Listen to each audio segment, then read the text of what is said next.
Hello and welcome to Post, the channel where we discuss all things hockey and all teams. This is the On the Road Again edition.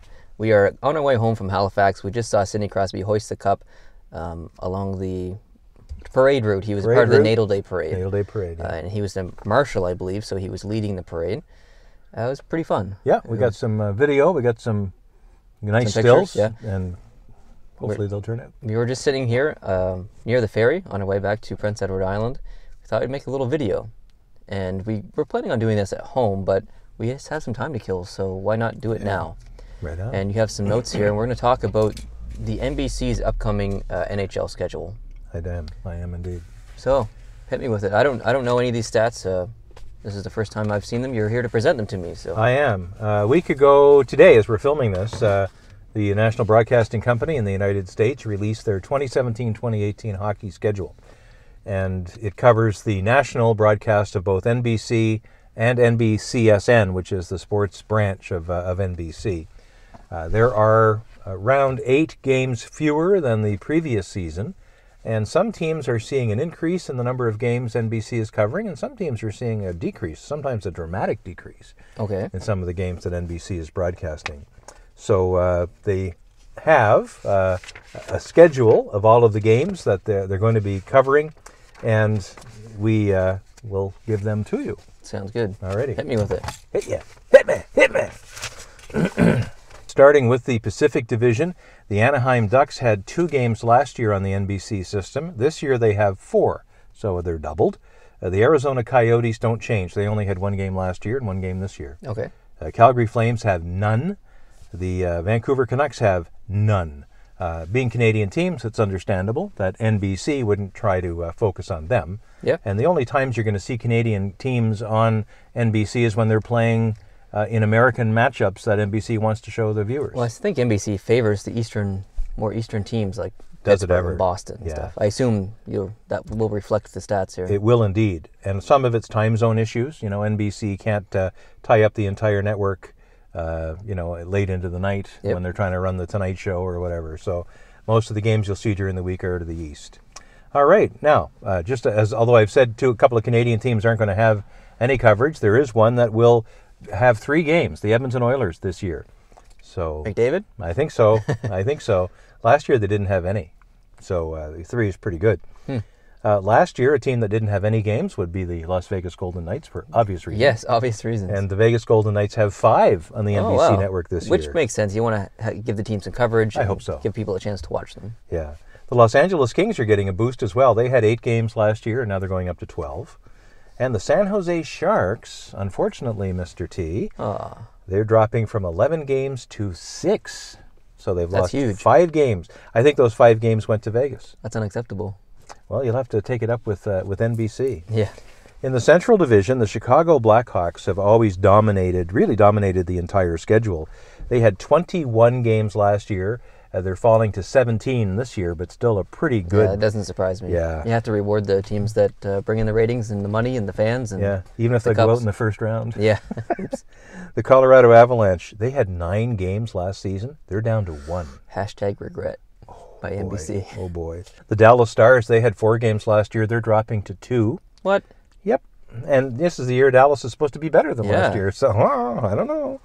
The Minnesota Wild had 12 last year, and they're staying with 12. So there's no change there. Okay. Big hockey market in Minnesota. Yep, huge. Very huge. Nashville Predators are getting a big boost, likely due to their very impressive run through the playoffs. So next season, they're going to have 7 games, up from the previous season's 2. Good for them. So that's an increase of 5, actually. St. Louis Blues, the St. Louis U's, they lose a couple of games. Last year they had 12 on the NBC network. This season they're only going to have 10. Okay. Winnipeg Jets, no surprise. 0? 0. Being a Canadian team and not playing anybody interesting in the U.S. on the nights that NBC would have open, I guess. In the Atlantic Division, the Boston Bruins had 17 games last season. Now they're down to 15, but still a pretty good number. Still pretty good. Yep. Buffalo Sabres only lost 1 game in the schedule. They had 8. Now they're going to have 7 in the upcoming season. The Detroit Red Wings also lose a game. They had 13, going down to 12. Florida Panthers, they only had 1 game last year, only 1 game this year, so no change there. The Tampa Bay Lightning had 7 games last year, down to 6, so they've shed only 1. But a couple of teams are up. The Toronto Maple Leafs, they only had 1 game last year on NBC. This coming season, they're going to have 3. Probably Austin Matthews, being an American. Makes sense. Being on American TV is probably a good idea. Yeah. The Ottawa Senators weren't on NBC at all last year. They're going to have 1 game. And our Montreal Canadiens had 4 games last year. They're going to double that and be on 8 games. 8 games? 8 games on NBC this coming season. Wow. Very good. I assume that has to do with the Boston rivalry. There's some of that, yeah. There's at least 1 game of the Montreal-Boston rivalry that NBC will be carrying. In the Metropolitan Division, to clean things up, the Carolina Hurricanes don't change. They had 1 last season. They have 1 again. Columbus Blue Jackets are the same. 1 last season, 1 this season. The New Jersey Devils had 1 last season and also 1 this season. So those obviously aren't the teams that NBC thinks the money is based on. However, we look to the other teams, we see what's going on. The New York Islanders, a big decline there. They had 6 games on the network last year. They're down to 1 this year. So that's a shedding of 5 games, or 83% loss. Yeah. The Rangers stay up roughly where they were. They had 15 games last year. They're down to 14, so they've only lost 1. The Philadelphia Flyers, they lost 4 games. They were at 20. They're down to 16, but they're still going to be on NBC's airwaves a lot. The Pittsburgh Penguins gain a game. They were 15 last year. They're up to 16 this year. Makes sense. Makes sense. Stanley Cup champions. And the Washington Capitals, a good rival for Pittsburgh, for obvious reasons that Washington fans hate. They had 14 games last season. They're going up to 15 this season to add a game. So overall, it's 8 fewer games than 2016-2017. The Canucks and the Jets have no games at all on NBC or NBCSN. They may be seen still, though, on regional coverage in the United States. Right. Not unlike Canada, the U.S. has not only a national network that that plays hockey or shows hockey. They also have regional coverage. In Canada, we have regional coverage on TSN and some other branches of the sports network here that aren't on the main network. In the States, they have Comcast, they have MSG, they have NESN, they have Sun, they have other ways of seeing hockey in a local market. Now, this is a funny thing I think you'll get a kick out of, Neil. Okay. NBC is promoting this thing that they call Wednesday Night Rivalry. You say that with a bit of tone in your voice. I assume some of these may not be rivalries. I'm guessing you're correct. In my view, we don't portray ourselves as hockey wizards on this channel. Definitely not. We mispronounce names sometimes. All the time. We don't always do all of the research that everybody thinks we ought to do all the time, as if we're being paid or something. Yes, we are not professionals, and we do not get paid. We do this for fun. Yeah. However, we do watch a lot of hockey, and we love the game. And in our watching and in our loving of the game, we have a sense of who's a rival with whom. Yes. And some of these are a bit of a surprise. Okay. Some of the Wednesday night rivalries, I think, are obvious and good rivalries. Montreal-Boston. That's January 17th. That's a good rivalry. Boston and the Rangers on November the 8th. That's a good rivalry, I would say. Pittsburgh-Philadelphia on March 7th. Huge. Huge rivalry. So, there are some rivalries here that make sense. There are some, though, that I'm not sure about. St. Louis and Pittsburgh? St. Louis and Pittsburgh? October 4th, it's opening night. I don't know about that. I don't know about that. I'm not saying they shouldn't show the game, but to term this as a Wednesday night rivalry, ooh. Yeah. I don't know. There's a few others. How about Buffalo-Columbus? Ooh, there's a heavy rivalry there, Buffalo and Columbus. October 25th. If you think that's a rivalry, 8 p.m. Eastern Time, October 25th, you got to be there. Tampa Bay and Boston. Do you see that as a rivalry? Interdivisional rivalry, but I mean, maybe. It's not huge. Like, I wouldn't choose them to. Yeah, no. Chicago-Washington? Not really. Not a rivalry. They've never met in a competitive, the only time they'd ever meet would be in the finals, so they've never met in the finals. No, as far as Washington has never made it past the second round. Exactly. So they've never played Chicago in a do-or-die just type two good situation. teams playing against each other. That's not a rivalry. I wouldn't say. Not yet. Maybe it will be. Chicago and the Rangers? I don't know. I don't think so. I don't because feel it. The Rangers played Los Angeles in the finals a couple years ago, so. And, even Boston, St. Louis. Is St. Louis still hurting after the loss in 1970? I don't know. Are they devastated and they want to get back at Boston? Is that a rivalry from, 47 years ago? Yeah, that's a. I mean, Backus came from St. Louis and he's playing with Boston now, but still, Yeah. Can you build a rivalry around one guy? Yeah. I don't know. So, Crazy. NBC, they're doing their best. I mean, they're trying to generate interest in the game. Yes. And that's always a good thing. In the American, TV market, they're not like Canadians. They're not better or worse. They're just different. Canadians will watch almost anything that's hockey. Yes. I will watch sledge hockey. I love watching women's hockey. When they have the Pee Wee tournament in Quebec City, if it's on TV, and usually the final game is, if I'm around, I'll watch it. Every year. I love watching hockey, and it's not so much about who's playing, but it's about what's happening on the ice. Oh, yeah. And, the skill of the game, the art of the game. In the United States, I think it's fair to say that viewers probably need a little more jazz around the game to get them interested. Fox tried to, have a streaking puck 15, 20 years ago. Yeah, so many years ago. Yeah, so there's definitely not a lot of hockey exposure in the States, in some markets. In some markets, yeah. In Massachusetts, Minnesota, Michigan, hockey is solid. Yeah. Solid. And I think that is reflected in NBC's choosing of its schedule. A lot of Boston games. There's a lot of Minnesota games that are still hanging in on the schedule, and I think Detroit does well. So, and even Chicago. But, for the non-traditional markets, the Arizonas and the Floridas and even the Anaheims, and even Nashville. Like, we saw the Nashville town just explode during the finals. But there was a lot going on in Nashville that was not to do with hockey. It was all the hype around the hockey. Yeah, a lot, yeah. Big street parties. Celebrities doing the singers national anthem, and then there's someone up in the booth and they're talking, and it's all this around the hockey, and all the Canadians are probably sitting there saying, just drop the puck. Yeah.